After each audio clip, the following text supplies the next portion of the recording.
নমস্কার, টটস and moms এখন বাংলাতেও আপনাদের সকলকে স্বাগত জানাচ্ছি। ঘরেলু টোটকা খুবই উপকারী সর্দি কাশির জন্য। আর এখন তো আবহাওয়াও সেরকম, যেমন আদা দিয়ে চা, তুলসী পাতা দিয়ে চা, হলুদ গুঁড়ো দিয়ে দুধ। হ্যাঁ, আমি এইগুলোর কথাই বলছি। আজকে আমরা হলুদ দিয়ে দুধ বানানো শিখব, যেটাকে আমরা টার্মারিক মিল্ক বলে থাকি। এগুলো ভীষণই উপকারী সর্দি কাশির জন্য। আয়ুর্বেদিকে তো এটাকে ঔষধিও বলা হয়। এবার দেখে নিই কী কী লাগে এই হলুদ দিয়ে দুধ বানাতে।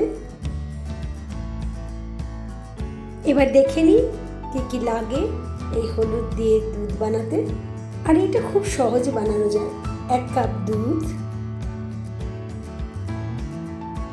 হাফ চা চামচ হলুদ গুঁড়ো, 2 গোটা গোলমরিচ,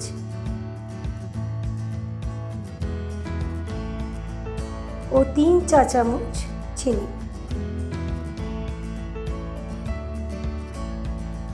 ফুটে গেছে, দুধের রঙও পাল্টে গেছে। গ্যাস অফ করে কিছুক্ষণ রেখে দিন, সেট হতে দিন। ওপরে গোলমরিচের গুঁড়ো বা হলুদের কোনো যদি গুঁড়ো পার্টিকেলস থেকে থাকে সেটা নিচে থিতিয়ে যাওয়া অবধি। এবার ছাঁকনায় ছেঁকে নিন, আর গরম বা উষ্ণ গরম আপনি খান, যেটা আপনি পছন্দ করেন। বাস, আপনার তৈরি হয়ে গেছে হলুদ দুধ, যেটা সর্দি কাশির জন্য খুবই উপকারী। আশা করি আপনারা ব্যবহার করবেন এবং আমাদের নিচের কমেন্ট বক্সে অবশ্যই জানাবেন কেমন লাগলো। আমাদের জানান কেমন লাগলো এই রেসিপি। আরও অনেক রেসিপির জন্য অবশ্যই দেখুন আমাদের ব্লগ www.totsandmoms।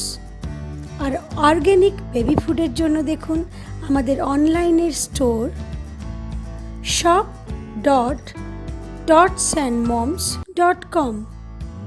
অনেক ধন্যবাদ।